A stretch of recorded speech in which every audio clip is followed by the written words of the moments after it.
Let me fix my hair first. Okay. You don't have to experience everything in order to learn something.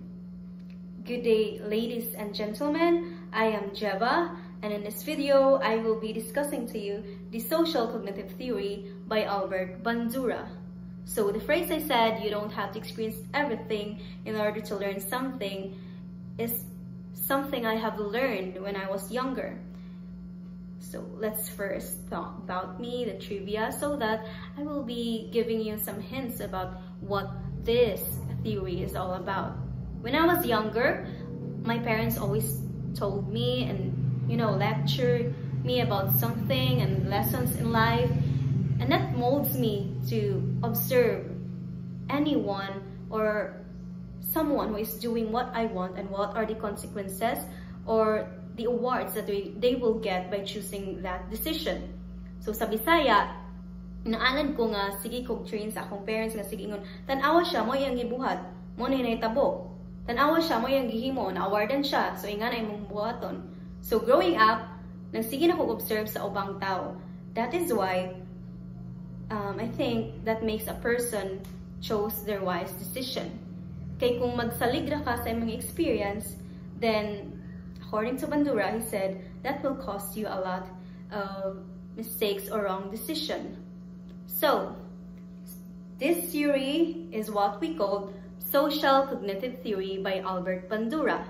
This is a psychological theory that emphasizes how a person can learn something just by observing others. So, kani nga theory nag-emphasize nga kung giunsa and unsaon sa pagkahibaw sa tao, pagkakaton sa tao just by observing or pag-obserba sa uban nga tao. Do you understand? Whatever, basta mo to. Social cognitive theory emphasizes tulo ka aspects, which is the personal factors, muna ito ang kaugalingong beliefs, emotions, behavior, atong mga actions, mga nilihukan, and so on.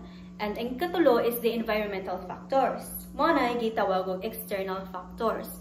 Ang ubang tao, ang environment, outside sa imong kaugalingon that you can't control. Before we proceed to that, let us first know who is Albert Bandura. Albert Bandura was a Canadian citizen. He was born on December 4, 2025. He studied at the University of British Columbia, and also as well, he is the youngest child, an only boy because he has 5 older sisters. He studied major in psychology, got a clinical psychology major and a PhD. So basically, he's a psychologist, a good psychologist. Now let's proceed the steps of discussing the social cognitive theory. Learning.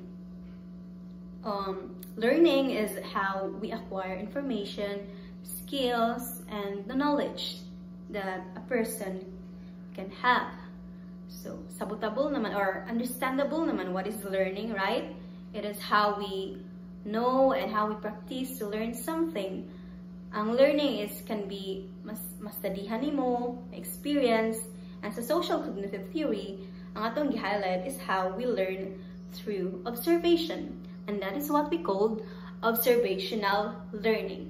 Observational learning, according to Albert Bandura, is a process where individuals learn new behaviors by observing and imitating the actions of others, essentially acquiring skills by watching and modeling the behavior of a model without needing direct reinforcement. So, mo na to siya, ang explain that observational learning is a process where mag-observe ta. More on siguro sa mga tao ni nga observant and judgmental. Kidding aside, padayon. So, modeling, for instance, ako, kintahay, nag-observe of someone who is consistent of getting good grades. So, ako, nag-wonder ko, how did she get there? Kiunsa niya? And by observing, nakita na ako nga permi siyang nagtuon, disiplina sa iyong kaugalingon, and all of that. So ako nga motivated ko niya, ako siyang gi-model or gisundog na siya. Mo na ang gitawag na to modeling. Is learning through modeling involves adding and subtracting from the observed behavior, and it involves cognitive processes and is not simply mimicry or imitation. So not simply imitation na dyan siya wholly. So depende sa atong ma-observe and perspective sa atong pagkatao. Sa akong perspective, ang iyang behavior, dili ko ganahan na ng type of behavior. So i-subtract na ko siya sa akong behavior because I want to be better and kaya ko nga unsay consequences by imitating such thing. So it's a matter of observing and, you know, focusing on what you want to get by learning through observation, as what I said. To proceed with the topic, there are 4 processes governing observational learning according to Bandura, which includes attention, representation, behavioral production, and last but not least is motivation. Discussing the attention first, let me read the definition. Attention refers to the initial stage of observational learning where an individual actively focuses on and observes the relevant aspects of a model's behavior. We observe behavior that we think is important or valuable to us. So, ang attention di ay, ang makakontribute sa imong attention is what you think in your own thinking or perspective again, kung importante ba ni siya nimo. For example, interested ka in politics. So, you're interested to that. So, imong attention, you put in a field. And next is the representation. Refers to the mental images or cognitive models people create after observing others' behavior. Next, behavioral production refers to the process of performing an action or behavior based on the mental representation formed through observation. So, mo na niyang gina-act na siya nimo of what you have observed. And lastly is motivation. Refers to the internal drive that influences whether individuals will imitate observed behaviors. So, mo ni ang drive to nga sundog ba nimo siya or not. For you to understand more easily aning 4 processes natin scenario. So, for example, nag-TikTok ko. Sa TikTok, I want to, murag interested ko in TikTok dance, something. Sa attention is first, nag-observe sa ako sa friend na ako nakaibaw mo TikTok anang nga trend. Nag-observe ko. And then, sunod, mo na gitawag na tuog representation. Kay nakaibaw naman ko, yun sa niya, na nakoy mga mental images sa akong mind or brain, sorry. Brain, nga unsaon pag steps, unsaon pag kanang imitate sa iyang steps para mahimo nako ang TikTok trend. And next step, the third one, is the behavioral production. Mao na ni nga i-perform na nako, TikTok na ko, go, whatsoever, yeah, na nako, kay nasundog naman ako siya, and kay ba nako kung unsaon. And lastly, ang motivation. Motivation is, after na nako gi-perform, naka-feel ko nga, lingaw man ay mag-TikTok, it's good, it's fun. So, nakoy motivation nga, mo TikTok na puglain. But, if wala ko'y motivation nga, di ko ganahan kapoy day, so di na ako mo-TikTok. Okay? I hope you understand. Mo na to. First, attention, mag-observe ka, and then representation. Sunod, mo nang nanakay mental images, may imagination, na-record na sa imong head, kung saon. And then third, the behavioral production, no, na nga gi-perform na nimo, gin-act na nimo kung unsa imong nasundog. And motivation, last is mo to ang magpadayon baka ana nga observation nimo. Next, we have what we call inactive learning. If observational learning is learning through observation, inactive learning is learning through a person's experience. So, mo na niya nga tuwang individual experiences. We learn something because we experience such things. So, may namduman na ito nga, hala, na-experience naman ako ni, dili na nang buhaton pa ba ni ako or something. For example, na-event, ingon ng teacher nga, dapat mo sayo, 7:30 call time. And then, ikaw nga, naanad ka nga if 7:30 Filipino time man daw, so 8 nakamudong. And then that event, nagsugod jud sila 7:30. Nakitaan ka sa mong teacher, so gikasab-an ka. And that's when you learn nga dili di ay tanan nag-follow sa Filipino time. That's what we call inactive learning. You learn through your own experiences. Next, we have triadic reciprocal causation. So triadic means 3, triangle. This system assumes that human action is a result of an interaction among 3 variables. Mo niya ang giingon ni Bandura nga ang human action or behavior is caused by 3 variables. Mo ning environment, behavior, and person. So personal aspects. Sa personal determinants, mao niya ang nag-includes beliefs sa katao, ang attitudes, and cognitive abilities. Ang environmental determinants mo ang resources, cultural, and social agencies, while behavioral determinants includes physical actions, verbal statements, and choices. So, in other words, kaning tulo, mura siya o bailo-bailo lang whatsoever. Mo to. Dili siya need nga dapat equal ang tulo. It includes in a person's, cognitive whatsoever. So, I'm sorry, naglag akong laptop. Lord, ayaw palaga, please. Now, natin gitawag si Bandura, chance encounters and fortuitous events. So, this refers to an unplanned or unexpected meeting between individuals, often leading to new experiences, relationships, or opportunities. In the context of Bandura's theory, such encounters can influence one's behavior, beliefs, and development through unforeseen interactions. So, kaning interactions, ang chance encounters and fortuitous events, mo ni mga unplanned, wa ka nag-expect, wala sa plano, like, out of mind lang jud and nahitabo lang jud siya. According to Bandura, dako ni siyang aspects sa person. Mo ni ang behavior sa person. Chance encounters and fortuitous events. For example, me being a freshman at college, not only 2 friends that time. I didn't expect nga daghan kong friends, but then and ended up nga ako'y friend isa, and then murag nagtakot-takot na siya, what do you call that? Basta na friend ako isa sa daghan namin sa among group, ended up nga nahimo namin isa ka group, best friends na miron, and those people, I really think that those people have a big impact in my life. Multi-chance encounters sila kay out of nowhere baya laylay mga place sa Bohol, chance encounters. And then up to now 2 years na mga friends, so I do know that they influence my behaviors, my beliefs, and different perspective in life. Now, let's jump into human agency. Human agency refers to the capacity of individuals to act independently and make choices that influence their lives and environment. It highlights the role of personal decision-making, self-regulation, and goal-setting in shaping one's action and outcomes.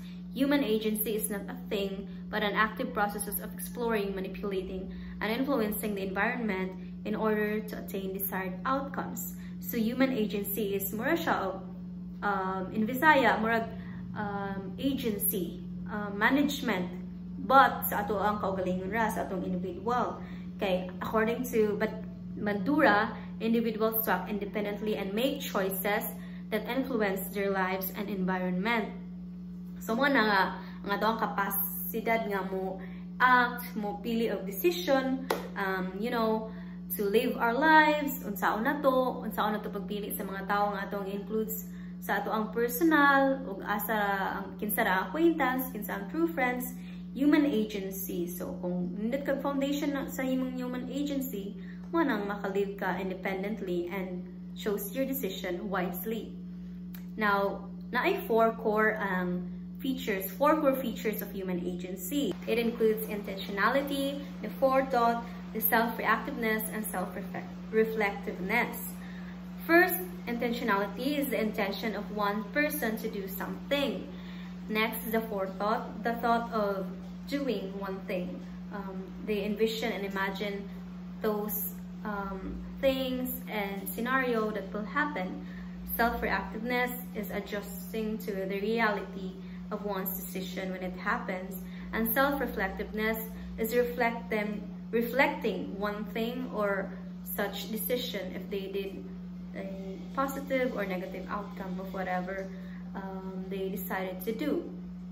Let me give you a scenario so that it will be more understandable. In intentionality, for example, I have a big land, and my intention is for me and for my community to plant it together so that we'll have fresh and, you know, more organic vegetables. The forethought is I have imagined or thought of the community and me, all of us together planting, harvesting, and eating more healthier vegetables. The self-reactiveness is when it comes to reality na, and the reality is nagkuwang og soil, nagkuwang og pagtanom, kuwang og mga volunteers. So, despite nga dako kayong land, I adjusted. For example, 8 sa mikabo kami participate, so kari sa nga land, specific land nga amo ang himuon para ma-afford na mo sa amoang time and dili masayang ang pagtanom. And the self-reflectiveness mo na nga, nag-reflect na ko if sakto ba ako nahimo, nindot pa ang pagka-organize sa pagtanong and all of that. Mangutana ko sa feedback sa uban, and then nag-reflect ko if sakto ba akong himo. Mo na ang 4 core features sa human agency. Let's proceed to what we call self-efficacy. I think a lot of us are familiar of these words throughout our high school, elementary, college. Self-efficacy, more siya related to self-confidence, but not just siya main nga meaning. So let us read. According to Bandura, self-efficacy defined as people's beliefs in their capability to exercise some measure of control over their own functioning and over environmental events. So, in Bisaya, ang self-efficacy is ato ang belief or pagtuo kung unsa ang kaya sa atong kaugalingon. Kaya ba nato nga maabot ni? Kaya ba nato nga makuha ni ato ang gusto? O mura ba siya in short term belief sa atong kaugalingon? Self-efficacy. People's beliefs in their personal efficacy influence what courses of action they chose to pursue, how much effort they will invest in activities, how long they will persevere in the face of obstacles and failure experiences, and their resiliency following setbacks. So kung taas ang self-efficacy ang tao, mas taas siya believe, taas siya confidence, so mag-proceed siya in higher position, mangandoy siya mas taas, mas dagan siya plano. Pero kung ang tao daw is gamay ang self-efficacy, mao na maka-influence ilang kaugalingon nga limitahan na nila kung unsa ilahang himuon. Like gamay na sila expectation ba, dili sila mo take risk. Mao na naka-disadvantage kung ang isa ka person is ang self-efficacy niya very low, kay dili na to makita kung unsa jud niyang you know, the highest capability of that person, kay sila mismo ilamang limitahan ng ilahang kaugalingon. So I hope mas daghan nato sa atong generation nga mas mapatas ang self-efficacy, because that is a must in our lives, you know. We only live once.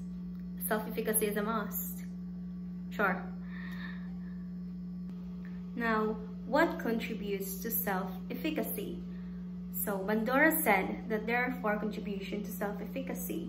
First is the mastery experiences, social modeling, social persuasion, physical and emotional state. So, I will explain it in Bisaya para more understandable siya. Mastery experiences is when a person is exposed and consistently takes challenges. For example, is ang person, bata pa lang siya, sige na siya kapil og mga contest, mga performance, anong sa paana, murag nakagain throughout the time, nakagain na siya confidence, na siya itaas niya self-efficacy. So that person isn't longer so afraid to take risk and do more in life. So mo na master experiences, na master na niya, dili na siya low of self-esteem. Kaya kibaw man siya nga sa kadagan nga iyang nahimo, nalampasan na po niya and nahimo niya successfully. Next is social modeling. It involves learning behavior skills and attitudes by observing and imitating others, particularly role models. So, ang isa ka tawo nagtanaw, for example, iyang gi-idolize or believe siya ana. So, iyang gi-model, iyang isundog because that person thinks that if kaya na nga tao, then kaya sad niya. That's a good thing, I think, social modeling. The third one is social persuasion. Social persuasion is the act of motivating or encouraging others to believe in their capabilities through verbal reinforcement or encouragement. For example, ako, a person, dili na lang ako, a person is good at singing, pero siya personally, nag-doubt siya nga, mo-appeal siya contest nga, murag, para niya, average naman siya.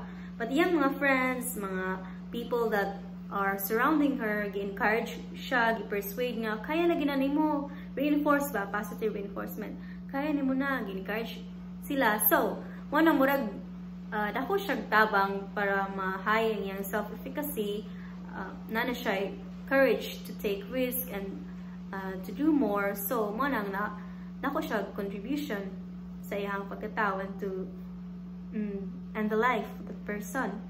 So lastly, there is this is what we call physical and emotional state. Physical and emotional states are the internal condition that influence an individual's self-efficacy, such as feeling physically capable, emotionally positive or negative. So kung good conditions sa physical and emotional aspects sa katao, kita physically fit ang sa katao. And then emotionally, dili siya depressed, like healthy ang iyang mindset, okay siya. So mo nang confident siya mo take risk, unlike kung unhealthy siya physically and emotionally depressed pa siya, anxious pa siya nga pagkatao, and daghan pa siyang mga psychological whatsoever. So gamay ra ang iyang confidence nga mo appeal siya kay di na ako kaya, murag di ko ka-manage ani, and so on and so forth. So, mo to ang naka-contribute sa self-efficacy sa isa ka tao. So, I hope you understand. The topic doesn't end here, but my part ends with self-efficacy. Ms. Shikay Nalimutan will continue to discuss the social cognitive theory. I hope you understand what I said, and I'm sorry for the cut videos because my phone is now in full storage. So I have to delete but whatever. Thank you for watching. I hope you understand, and I hope you love Social Cognitive Theory by Albert Bandura.